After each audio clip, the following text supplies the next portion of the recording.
महासमर देख रहे हैं आप। मैं हूं अनामिका पांडे।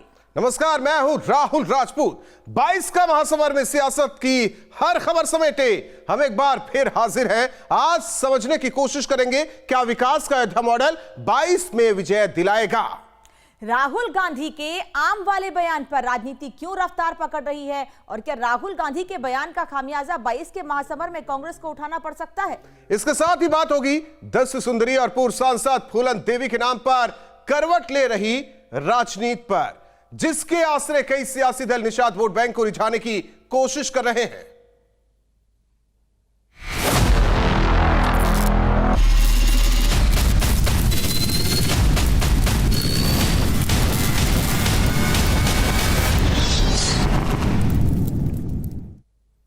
तो राहुल 22 के महासमर के शंखनाद के साथ ही एक बार फिर अयोध्या राजनीति के केंद्र में है। अयोध्या का विकास मॉडल चर्चा में है। सवाल उठ रहा है, क्या 2022 की चुनावी समर में जीत हार का फासला अयोध्या के विकास से तय होगा नामिका? और एक सवाल सीएम योगी के 2022 में अयोध्या से चुनाव लड़ने का भी है, क्योंकि आज इस पे भी है, चर्चाओं का बाजार गर्म है। और इन चर्चाओं के बीच सीएम योगी अयोध्या पहुंचे, विकास योजनाओं की समीक्षा की, स्वास्थ्य सेवाओं का जायजा लिया। हालांकि सीएम योगी ने 2022 की संभावनाओं को लेकर अनामिका कुछ नहीं कहा। और इन सब के बीच राहुल, सीएम योगी के दौरे की टाइमिंग जरूर दिलचस्प है। 2 दिन पहले ही बीएसपी ने अयोध्या में प्रबुद्ध सम्मेलन का आयोजन किया था और आज सीएम योगी का दौरा कई संकेत देता है।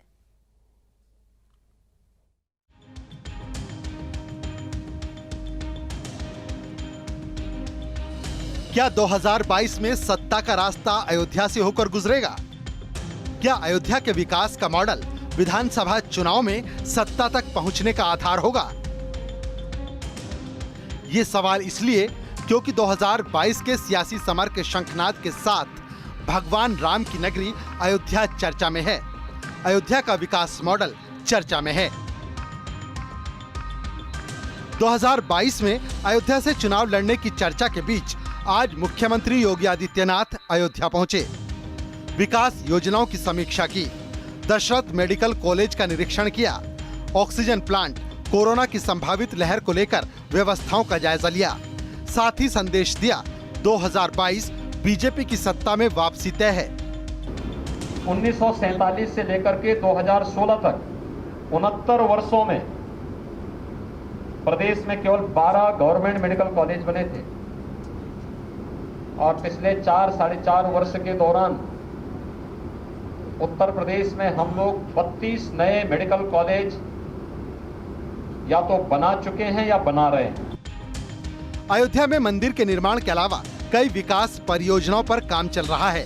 बुनियादी सुविधाओं के विकास के साथ अयोध्या के आध्यात्मिक स्वरूप को बनाए रखते हुए स्मार्ट सिटी के रूप में विकसित किया जाना है। बेहतर सेवाएं अयोध्या वासियों को यहाँ के जनप्रतिनिधियों की भावनाओं के अनुरूप उपलब्ध हो सके, इसके लिए सरकार अपने स्तर पर पूरा प्रयास करेगी। हाईवे निर्माण, स्वास्थ्य सेवाओं के विकास, कनेक्टिविटी को बेहतर बनाने की दिशा में काम हो रहा है। बीजेपी को उम्मीद है भगवान राम की नगरी अयोध्या का विकास, या फिर यूं कहें कि अयोध्या मॉडल 2022 में पार्टी की राह आसान कर सकता है। स्वास्थ्य सुविधाओं का भी एक केंद्र बिंदु बने,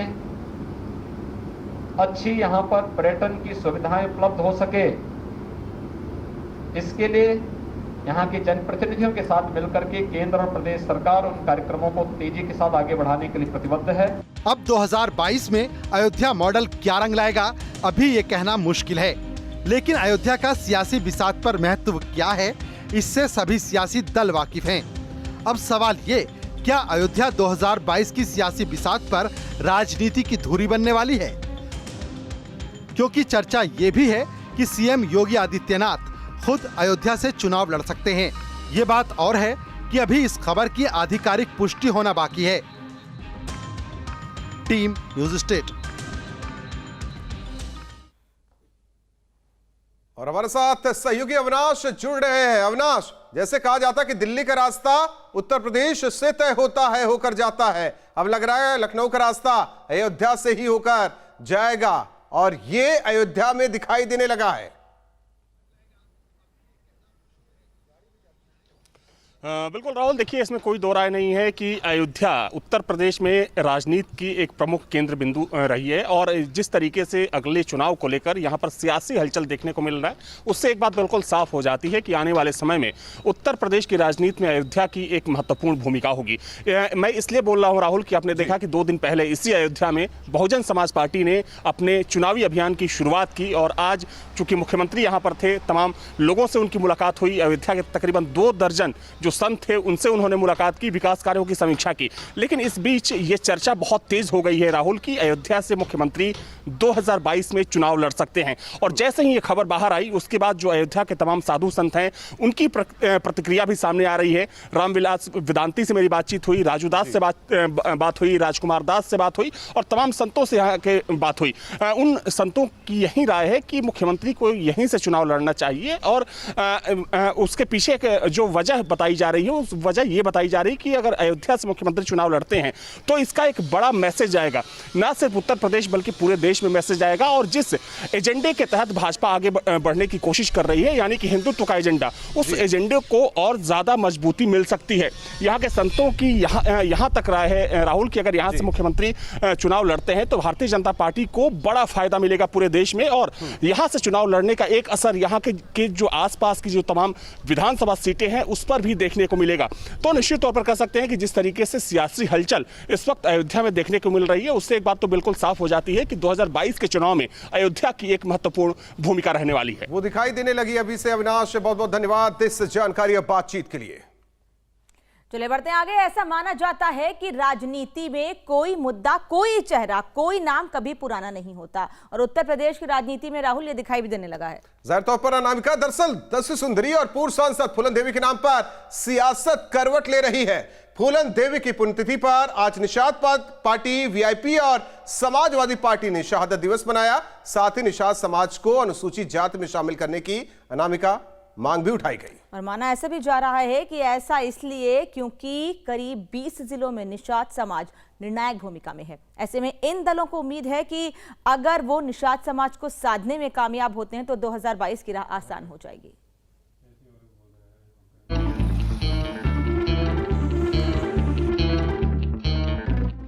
राजनीति में मुर्दे कभी गाड़े नहीं जाते, उन्हें जिंदा रखा जाता है ताकि टाइम आने पर वो बोल सकें।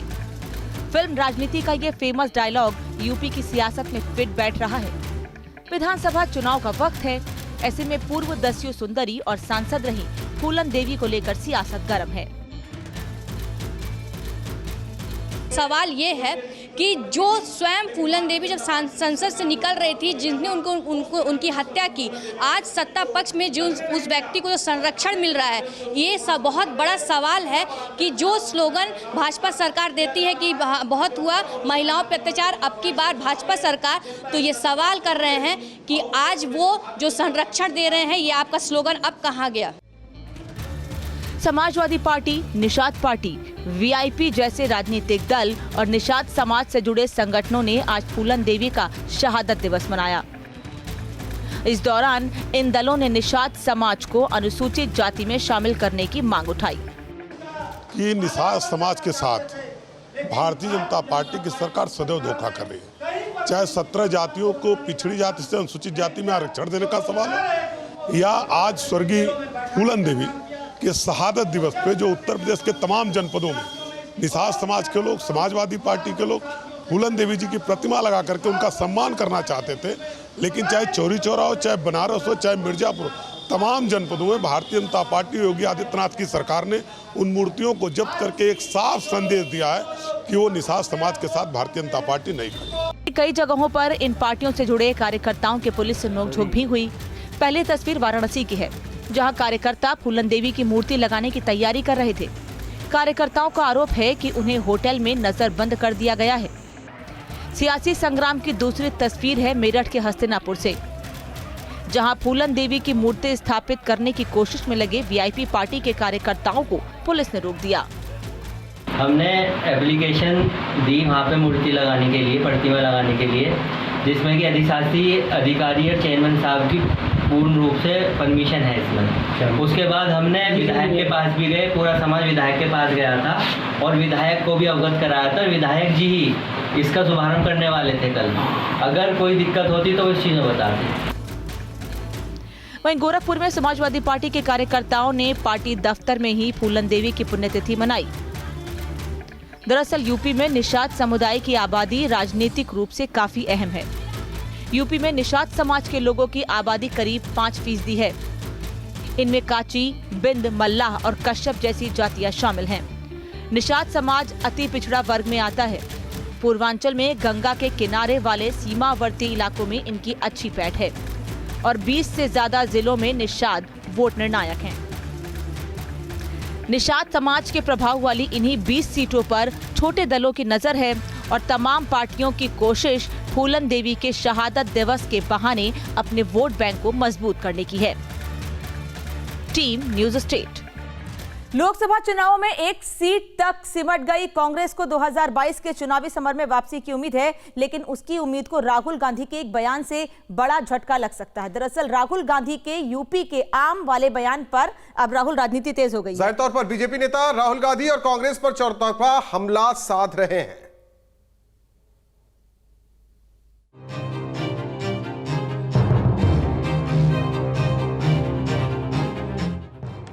I don't like UP arms. I don't like UP arms. I like Andhra. आम आदमी की राजनीति का दम भरने वाले राहुल गांधी आम पर बयान देकर ऐसा फंसे कि यूपी के आम पर सियासत आम हो चली है। I don't like UP arms. I don't like UP arms. I like Andhra. Andhra. We thought only Kerala. Langla is doable. The sherry is too sweet for me.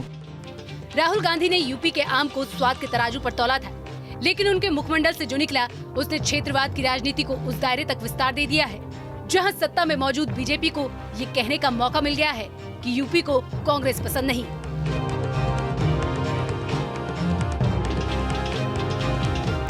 Rahul Gandhi के आम वाले बयान पर सीएम योगी ने पलटवार करते हुए आम वाले वीडियो को ट्वीट किया है और लिखा, आपका टेस्ट विभाजनकारी है। सीएम योगी से पहले बीजेपी सांसद रवि किशन ने भी राहुल गांधी के आम वाले बयान पर प्रतिक्रिया दी थी। रवि किशन ने लिखा था, राहुल जी को यूपी का आम पसंद नहीं है और उत्तर प्रदेश को कांग्रेस पसंद नहीं, हिसाब बराबर। हिंदुस्तान का आम है, कहीं को वो आम था, लेकिन यूपी में उनको यूपी ने बहुत कुछ दिया है, इसलिए यूपी के कर कण से उनको प्यार करना चाहिए, इसलिए उनको करना चाहिए। आम कहीं के खाना, लेकिन यहाँ के आम को भी पसंद उनको करना चाहिए। बीजेपी सिर्फ यही नहीं रुकी है। आम के स्वाद को लेकर उपजी सियासी खटास के बीच यूपी के आम दिल्ली पहुंच गए हैं। सीएम योगी आदित्यनाथ ने सभी केंद्रीय मंत्रियों और बीजेपी शासित राज्यों के मुख्यमंत्रियों को आम भेजे हैं। अलग अलग किस्म के इन आमों के साथ एक पत्र भी भेजा गया है जिसमें आम की मिठास और खासियत का जिक्र है। सबसे पहले मुख्यमंत्री योगी आदित्यनाथ ने ट्वीट करके राहुल के बयान पर सवाल खड़ा किया था, तो वहीं अब तमाम केंद्रीय मंत्री उत्तर प्रदेश के आमों की तारीफ करके राहुल पर तंज कस रहे हैं। दरअसल 12 जुलाई को मुख्यमंत्री योगी आदित्यनाथ ने काकोरी ब्रांड का आम तमाम केंद्रीय मंत्रियों को भेजा था, जिसके बाद अब केंद्रीय मंत्री उस आमों की तारीफ करके राहुल के उस बयान पर सवाल खड़ा कर रहे हैं। हालांकि कांग्रेस का कहना है कि बीजेपी के पास कोई मुद्दा नहीं है, इसलिए वो ऐसे बयानों को तूल दे रही है। मुझे ऐसा लगता है कि इन सारी बातों को लेकर के जिस तरीके से भारतीय जनता पार्टी श्री राहुल गांधी जी से डर रही है, भय खा रही है, ये अपने आप में देख करके कभी कभी अच्छा भी लगता है। टेस्ट पर छिड़ी इस तकरार ने कांग्रेस को मुसीबत में डाल दिया है। राहुल गांधी का ये बयान 2022 के सियासी समर में जमीन तलाश रही कांग्रेस के लिए किसी झटके से कम नहीं।